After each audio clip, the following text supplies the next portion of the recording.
So I've become more and more interested in this concept of the ATB, a bike that is a little bit more capable than a gravel bike, but isn't a full-blown mountain bike. I've even picked up some historical sources like this one by Eugene Sloan, which is Sloan's complete book of all-terrain bicycles. His definition, I'm just going to read a little bit from the book here. You're not just buying one bike when you invest in an all-terrain bicycle. You're buying at least 7 bikes in one. It's a bike you can commute to work on one day, ride a mountain bike trail the next day. I love this part. If your favorite trout stream is a day's hike over a narrow trail, it will be an hour away on your ATB. So clearly, Eugene Sloan was a bike fisher. On overnight or longer wilderness trail rides, your ATB will easily carry all your camping gear as well as yourself. So needless to say, the definition here is a little bit vague. Not only can the bike go all-terrain, it also serves multiple purposes, from in-town stuff to getting out there. I'm going to try to narrow the scope of what I consider an ATB, and that is a mountain bike that has been made more road-friendly. And this is a little bit different from gravel bikes, which I think are road bikes that have become more dirt-friendly, if you know what I mean. I think one big differentiator here is tire size. ATBs will typically start in tire width where most gravel bikes end. So let's say that 50mm tire width. That would be the smallest size you would want in an ATB. I'd also say another key feature is that it's typically going to have an alt bar or a flat bar, or the geometry is such that an alt bar is preferable. And speaking of geometry, I think ATBs are going to borrow a little bit more from the mountain biking world. So we get longer top tubes, slacker head tube angles, maybe longer front centers, but typically a bike that prioritizes stability on rough terrain rather than the quick handling that you would need in a Criterium bike. Also, I think they should be kind of on the lighter side. Not because I'm a weight weenie, but these are bikes that you're gonna have to pedal uphill or carry stuff on, so you don't want it to be like 40 pounds naked. To my mind, it's a bike that has to climb as well as it descend. So in this video, I'm going to compare 4 ATB-ish style bikes that I reviewed this year. There's a couple bikes I won't be mentioning, which I know you guys are already commenting about. The Surly Bridge Club, the Kona Unit X, the Husky Dogler. I haven't had any personal experience with those bikes, so I don't like to talk about bikes I haven't ridden, but those bikes are on queue for next year. In fact, the Husky Dogler is at PLP HQ, and I might do an unboxing in a couple weeks. The 4 bikes I am going to talk about are the Velo Orange Piolet, the Ritchey Ascent, the Tanglefoot Hardtack, and the Rivendell Suzy long bolts. If you guys enjoy the concept of this video, definitely please consider supporting the channel by joining us on Patreon or hitting up the merch store and picking up one of our new bandanas or stickers or patches. I really can't stress how much that helps the channel. We're practically 100% supported by you guys. We don't do a ton of sponsored video. I think I've done maybe 10 out of the 1,200 videos I've made on this channel. So every sticker sale and bandana sale helps. The first bike I'm going to talk about is the Velo Orange Piolet, and this is a pretty interesting bike. Like all the bikes in this video, it has all the mounts since it's meant to do all the things. Some standouts are this really cool looking segmented fork. The model I reviewed does have quick release. Future iterations are going to have through axle. Its maximum tire clearances are 29 by 2.4 or 27.5 by 2.8. The reach of the bike in a size medium is 408. So it's a little bit on the longer side, but not super long. This is a bike that's designed to be run with both drop bars and alt bars. The head tube angle is 71.5, so probably the steepest head tube angle out of all the 4 bikes here. Chainstay length is 430, so again, a little bit on the shorter side. And probably most interestingly is the trail is in the 50s, so it is like a low trail ATB. What this translates to is that the front end handling is pretty nimble and lively. It's such where if you run it with drop bars, the front doesn't feel heavy and sloggy. There's still some life to it. If anything, despite the big wheels and tires, this bike to me kind of feels like what a 26-inch 90s mountain bike feels like. It's really easy to pick through rocks and trails on a slow speed climb because of that low trail.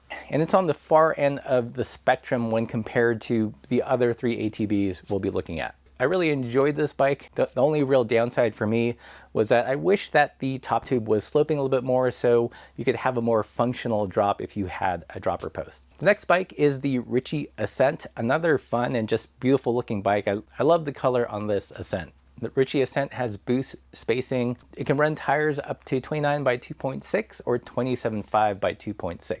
The reach is 380 in a size medium, so again, not overly long. Another bike where you can potentially run both drops and alt bars, no problem. Probably not super swept back alt bars, something with a little bit less bend. The head tube angle on this bike is 70.5, so a little bit slacker than the Piolet, but steeper than the other bikes that are going to follow. Chainstays here are one of its real defining characteristics, really long at 463. And the trail of the bike that I tested came out to about 70 millimeters. So more than an endurance road bike, but nothing even close to like a downhill mountain bike. What this means is that the front end handling shouldn't be too unfamiliar from more relaxed adventure driven gravel bike, but it will be a lot plusher, a lot smoother going downhill because of that longer rear end and longer wheelbase. When I reviewed this bike, it really reminded me of a nicer, slightly more upscale long haul trucker. And that's not necessarily a bad thing. I think mountain touring bike is a pretty accurate description of this bike. It's probably closer to a classic touring bike,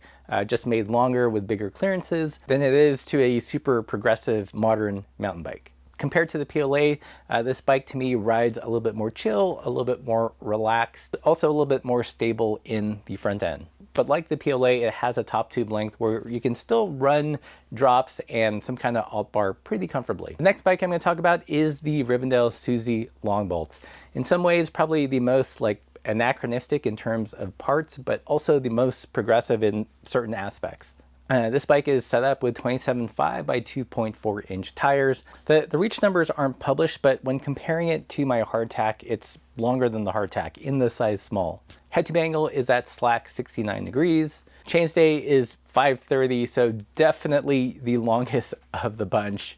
Surprisingly, however, the calculated trail with these tires was 65. And when combined with the swept back billy bars, the steering of the bike can feel surprisingly quick. You don't feel cantilevered over like a big tire, so the front doesn't feel slow and sluggish. But when combined with that really long chainstay and being sat in like between the middle of these two big fluffy tires, feels like the cruiser bike of the apocalypse. The Suzy Longbolt, unlike the rest of the bikes that I'm comparing it with here, is definitely designed for swept-back bars. Unless you had like an abnormally long torso, there's no way to really ride with drops on it because it has that long top tube. And when you combine that with the additional reach of a stem and the handlebar and the controls themselves, there's just no way to do it. It's really designed for some kind of swept-back bar or some kind of alt bar. And that way, I think it's kind of unique and more progressive mountain bikey to some extent. It's smooth, it's comfortable, it looks classy, but I think it's a lot more capable than the looks would betray. Like I said in my original review,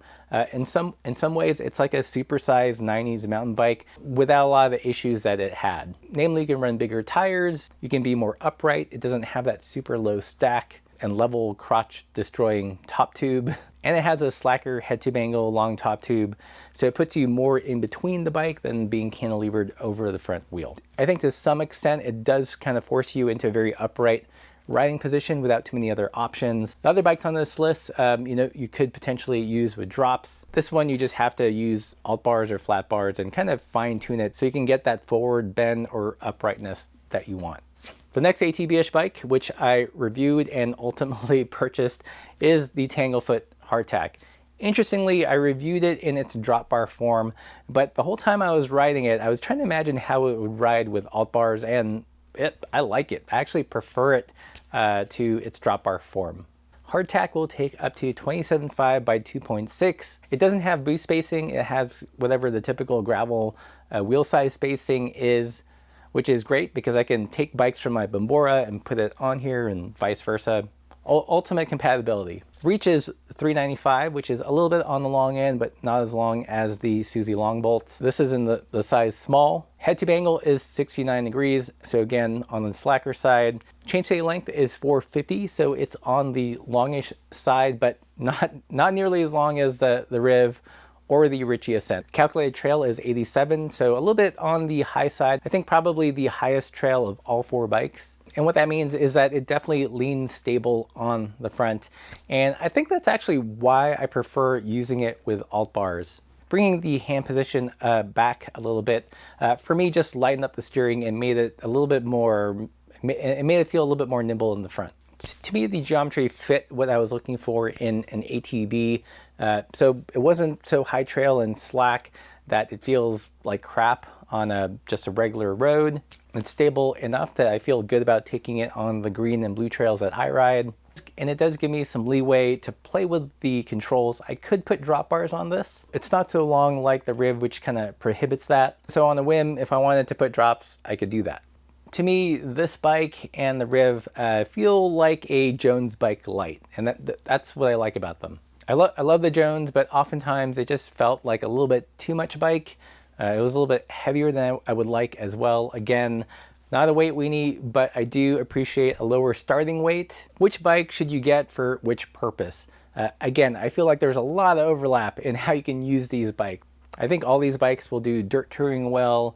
If you ride mostly green trails, then these bikes will definitely be able to handle it. It really comes down to things like fit and like just nuanced things about handling, which, you know, although I love to nerd about, in the long run doesn't make a huge difference to your riding joy. If you want the quickest, probably most playful of the four, something that feels like a supersized 90s mountain bike, then the Velo Orange Piolet is an awesome choice. If you've ever found yourself saying, hey, you know, I love the long haul trucker, I wish it had more tire clearance, I wish it felt a little bit more fun to ride unloaded, then the Ritchey Ascent is a good choice. If you've reached that life stage where you just give zero f***s about what people think, and you want the cushiest ride, if you want a bike that low-key slips under the radar, you know, riding trails or doing gravel events, but also want it to look classy, then the Riv is your bike. And lastly, if you like the Riv, but want more modern components, and if you want to maintain the ability to run alt bars as well as drop bars and also use a dropper post, and also if you want something stable but not quite as long as either the Riv or the Ascent,